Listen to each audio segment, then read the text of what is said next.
आज हम बिहार विद्यालय परीक्षा समिति उच्च माध्यमिक पटना द्वारा इंटर जिसको 10+2 कहते हैं 2022 का मॉडल पेपर हिंदी का पहला अध्ययन करेंगे। तो पहला प्रश्न है, नारी और नर एक ही द्रव्य की ढली दो प्रतिमा है, किस पाठ की उक्ति है? तो यह अर्धनारीश्वर की है। किसकी है? तो अर्धनारीश्वर की है। आगे प्रश्न है, जे कृष्णमूर्ति की रचना कौन सी है? तो जे कृष्णमूर्ति की जो रचना है वो कौन है? तो शिक्षा शास्त्र। आगे प्रश्न है, जूठन क्या है? तो जूठन क्या है? जूठन जो है आत्मकथा है। ये जूठन जो है आत्मकथा है। ईद का चांद होना मुहावरा का अर्थ क्या होगा? ईद का चांद होना मुहावरा का अर्थ होता है बहुत दिनों पर दिखना। बहुत दिनों पर दिखना। पांचवा प्रश्न है, अंधे की लकड़ी मुहावरे का अर्थ क्या है? अंधे की लकड़ी मुहावरे का अर्थ क्या है? तो इसका उत्तर होगा एकमात्र सहारा। छठा प्रश्न है, अधगल गगरी छलकत जाए लोकोक्ति का अर्थ क्या है? इसका भी अर्थ है आवश्यकता से अधिक प्रदर्शन करना। आप सुनते हुएगा अधगल गगरी छलकत जाए, ये लोकोक्ति हमारे गांव में भी प्रचलित है। सातवां है, नाच न जाने अंगनवा टेर लोकोक्ति का अर्थ क्या है? तो इसका अर्थ है बहाना करना या बहाना बनाना भी कह सकते हैं। तीसरा प्रश्न आगे है, 3-13 होना मुहावरे का अर्थ क्या है? 3-13 होने मुहावरे का अर्थ है तित्तिर बित्तिर होना। क्या होना? तित्तिर बित्तिर होना। 9वां प्रश्न है, हीरा शब्द कौन सा संज्ञा है? तो हीरा शब्द कौन सा संज्ञा है? द्रव्यवाचक है। कौन सा है? द्रव्यवाचक। आगे प्रश्न है, बुढ़ापा शब्द कौन सा संज्ञा है? बुढ़ापा शब्द कौन सी संज्ञा है? तो यह भाववाचक संज्ञा है। क्या है? भाववाचक संज्ञा है। आगे है, काशी शब्द कौन संज्ञा है? तो काशी शब्द कौन संज्ञा है? तो यह व्यक्तिवाचक संज्ञा है। क्या है? यह व्यक्तिवाचक संज्ञा है। आगे प्रश्न है, सभा शब्द कौन संज्ञा है? सभा शब्द कौन संज्ञा है? तो यह समूहवाचक संज्ञा है। आगे प्रश्न है, मनुष्य शब्द कौन संज्ञा है? मनुष्य, तो यह जातिवाचक है। क्या है? यह जातिवाचक है। सदावत शब्द कौन संज्ञा है? तो यह भाववाचक है। यह कौन सा है? भाववाचक। आगे है, शब्द का पर्यायवाची क्या होगा? शब्द का पर्यायवाची क्या होगा? नाद होगा। क्या होगा? नाद होगा। आगे प्रश्न है, गंगा शब्द का पर्यायवाची क्या होगा? गंगा शब्द का पर्यायवाची क्या होगा? तो इसका मांदकनी। मांदकनी इसका होगा। आगे प्रश्न है, सुंदर का पर्यायवाची क्या होगा? सुंदर का पर्यायवाची ललित होता है। क्या होता है? ललित होता है। आगे प्रश्न है, राजा शब्द का पर्यायवाची क्या होगा? राजा शब्द का पर्यायवाची क्या होगा? तो इसका पर्यायवाची होगा भूप। क्या होता है? भूप। आगे है, पय शब्द का पर्यायवाची क्या होता है? पय शब्द का पर्यायवाची दूध होता है। आगे है, सूर्य शब्द का पर्यायवाची क्या होगा? सूर्य शब्द का पर्यायवाची भास्कर होता है। आगे है, संवत शब्द का संधि विच्छेद क्या होगा? संवत शब्द का संधि विच्छेद समजोड़ वत होता है। आगे है, सदाचारी शब्द का संधि विच्छेद क्या होता है? तो सदाचारी का संधि विच्छेद क्या होगा? सदजोड़ आचरण होता है। अब हम आगे प्रश्नों को पढ़ेंगे। नायक शब्द का संधि विच्छेद क्या होता है? नायक का होगा नौ जोड़ अक। आगे प्रश्न है, उद्गम शब्द का संधि विच्छेद क्या होगा? तो इसका उद्गम का क्या होगा? उत जोड़ गम। उत जोड़ गम। आगे है परीक्षा शब्द का संधि विच्छेद क्या होगा। तो परीक्षा शब्द का संधि विच्छेद होगा परिजोड़ इच्छा, परीक्षा। आगे है प्रश्न हताश शब्द का संधि विच्छेद क्या होगा। हताश शब्द का संधि विच्छेद क्या होगा। तो हताश का संधि विच्छेद हथ जोड़ आहत होता है। आगे प्रश्न है सभा शब्द क्या है। सभा, तो सभा शब्द क्या है, स्त्रीलिंग है। आगे प्रश्न है आत्मा शब्द क्या है। आत्मा शब्द स्त्रीलिंग है। आगे प्रश्न है जी शब्द क्या है। तो जी शब्द जो है वो क्या है, तो स्त्रीलिंग है। आगे प्रश्न है आयु शब्द क्या है। आयु शब्द क्या है, तो यह स्त्रीलिंग है। आगे है परीक्षा शब्द क्या है। परीक्षा शब्द क्या है, स्त्रीलिंग है। आगे है महिमा शब्द क्या है। तो महिमा शब्द क्या है, तो ये है स्त्रीलिंग। उपवन शब्द में उपसर्ग कौन है। तो इसमें उपसर्ग लगा हुआ है। प्रतिनिधि शब्द का उपसर्ग क्या है, तो इसका है प्रति। सुकर्म शब्द में उपसर्ग क्या है, तो सुकर्म में सु जो लगा हुआ है यही है। आनंदित शब्द का प्रत्यय क्या है। आनंदित, तो यह है इत, आनंदित। टिकाऊ शब्द में प्रत्यय क्या है। टिकाऊ शब्द में प्रत्यय क्या है। टिकाऊ शब्द में प्रत्यय आऊ है। आगे है पढ़ाई शब्द में प्रत्यय क्या है। तो पढ़ाई में पढ़ाई, ठीक है। आकाश शब्द का विलोम क्या होता है। आकाश शब्द का विलोम क्या होता है, तो आकाश का होता है पाताल, जो डी है। पुरस्कार शब्द का विलोम क्या होगा। पुरस्कार शब्द का विलोम दंड होगा, जो कि ए है। तो आगे है कृपा शब्द का विलोम क्या होता है। कृपा, कृपा का मतलब होता है किसी पर हम कृपा करते हैं, कोप। अर्वाचीन शब्द का विलोम क्या होता है। आर्य शब्द का विलोम होता है प्राचीन। आगे प्रश्न है कृतज्ञ शब्द का विलोम क्या होता है। कृतज्ञ शब्द का विलोम क्या होता है, सी। आगे है स्वार्थवर शब्द का विलोम क्या होगा। स्वार्थवर शब्द का विलोम होता है जगमग, जगमग। आगे प्रश्न है धनहीन शब्द कौन सा समास है। तो यह तत्पुरुष है। क्या है, यह तत्पुरुष है। आगे है त्रिदेव शब्द कौन समास है। तो यह द्विगु समास है। आगे है भाई बहन शब्द कौन सा समास है। भाई बहन शब्द कौन सा समास है, तो यह है द्वंद्व। आगे है स्वर्ग प्राप्त शब्द कौन समास है, तो यह है तत्पुरुष।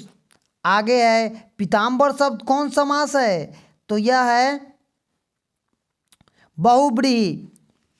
आजीवन शब्द कौन समास है।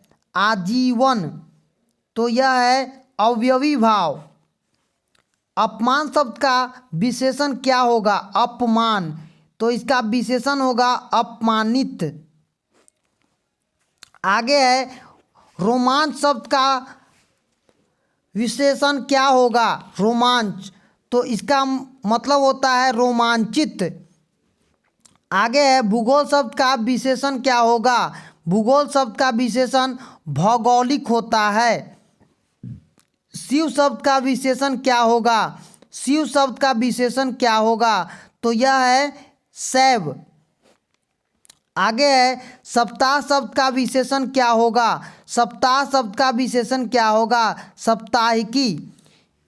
संपादक शब्द का विशेषण क्या होगा, तो यह है संपादकीय। आगे प्रश्न है स्वरनाम के कितने भेद होते हैं। तो इसके 6 भेद होते हैं। कितने भेद होते हैं, 6 भेद। वर्तमान काल में कितने भेद होते हैं। वर्तमान काल में 3 भेद होते हैं। कितने भेद होते हैं, 3। वर्तमान काल में 3 भेद होते हैं। आगे है प का उच्चारण स्थान क्या है। प का उच्चारण स्थान क्या है, तो यह है ओस्ट। न का उच्चारण स्थान क्या है? तो न का उच्चारण स्थान बी तालु है। आर्ट ऑफ कन्वर्सेशन कहाँ के लोगों में सर्वाधिक प्रचलित था? आर्ट ऑफ कन्वर्सेशन कहाँ के लोग में? तो यूरोप के लोग इस चीज़ों को जानते थे। गांव का घर शीर्षक कविता के कवि कौन हैं? गांव के घर, तो यह ज्ञानपति जी इसके रचयिता लेखक हैं। 100 अनजान एक सुजान शीर्षक उपन्यास के लेखक कौन हैं? तो यह है अशोक वाजपेयी की रचना। आगे है बोलने से मनुष्य के रूप में साक्षात्कार होता है, यह किसने कहा था? यह किसने कहा था? तो यह बेब जॉनसन ने कहा था। किसने कहा था? बेब जॉनसन ने कहा था। आगे है बिस्नी कौन है? बिस्नी कौन है? तो यह मानक की माँ है। कौन है? यह मानक की माँ है। और लेखक शब्द का स्त्रीलिंग रूप क्या होता है? तो इसकी जो होता है वो लेखिका होता है। क्या होता है? लेखिका होता है। आगे प्रश्न है अभिनेता शब्द का स्त्रीलिंग रूप क्या है? स्त्रीलिंग रूप क्या है? तो यह है अभिनेत्री। यह क्या है? अभिनेत्री है, अभिनेत्री। आगे है पृथ्वी को धारण करने वाले के लिए एक शब्द क्या है? तो यह है आकाशीय पिंड। आकाशीय पिंड। आगे है मृग जैसे नेत्रों वाली के लिए एक शब्द क्या है? तो यह है कौन सा? तो मृगनयनी। मृगनयनी। आगे प्रश्न है अज्ञेय का पूरा नाम क्या था? तो अज्ञेय का पूरा नाम क्या था? सच्चिदानंद हीरानंद वात्सल अज्ञेय। आगे प्रश्न है मुक्तिबोध। मुक्तिबोध का पूरा नाम क्या है? तो यह पूरा नाम गजानन माधव मुक्तिबोध है। जिसका जन्म बाद में हुआ हो वह क्या कहलाता है? क्या कहलाता है? अनुज। आगे प्रश्न है निम्न में शुद्ध शब्द कौन है? तो इसमें से शुद्ध शब्द कौन है? तो इसमें स्वर्ग है। निम्न में शुद्ध शब्द कौन है? स्वर्ग है। आगे प्रश्न है जिससे किसी बात के न होने का बोध हो उसे क्या कहते हैं? उसे हम क्या कहते हैं? निषेधवाचक। निषेधवाचक।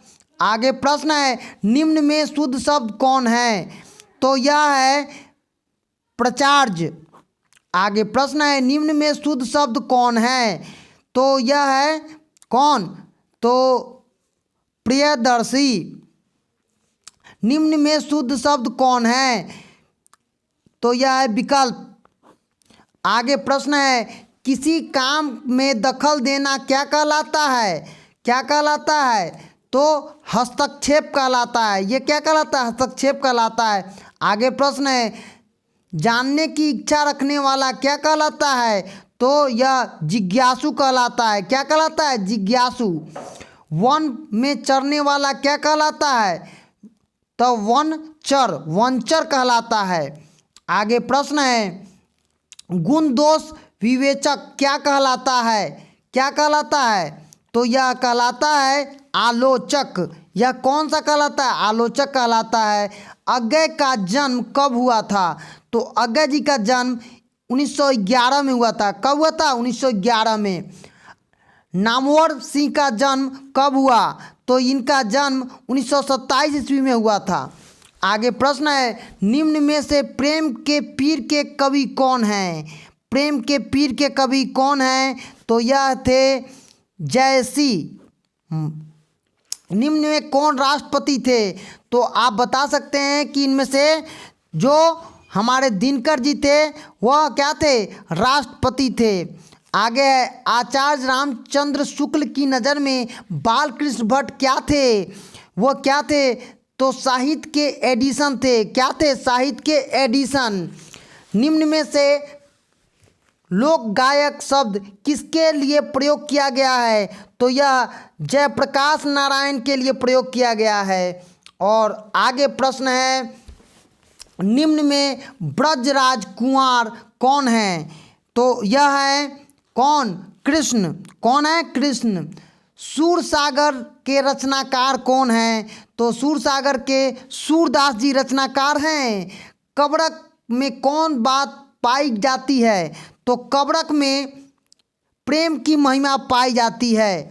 आगे प्रश्न है, नामवर सिंह के गुरु कौन थे?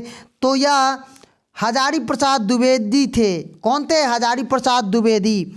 आगे प्रश्न है, कमायनी की रचना कौन है? तो यह कमायनी की रचना जयशंकर प्रसाद की है। हंसते हुए मेरा अकेलापन हिंदी साहित्य की कौन सी विधा है? तो यह एक डायरी है। क्या है? यह एक डायरी है। आगे प्रश्न है, निम्न में से गद्य कविता कौन है? तो यह है हार जीत। हार जीत को गद्य की कविता कहा गया है। आगे प्रश्न है, भूषण किस रस के महान कवि हैं? तो यह वीर रस के कवि हैं। ओ सदा नीरा निबंध किस नदी के आधार बनाकर लिखा गया था? तो यह किसका आधार बनाकर लिखा गया था? तो यह गंडक नदी का बनाकर लिखा गया था। आगे प्रश्न है, जैसी किस कालखंड के कवि थे? तो जैसी भक्ति काल के कवि थे। और संत तुलसीदास कैसे कवि थे? तो यह एक रहस्यवादी कवि थे। नहीं, यह छायावादी कवि थे। क्या थे? ये छायावादी। और किस कहानी का शीर्षक ग्रेगरीन था? तो यह था रोज कहानी का। तो आज हम यह पूरा पढ़े।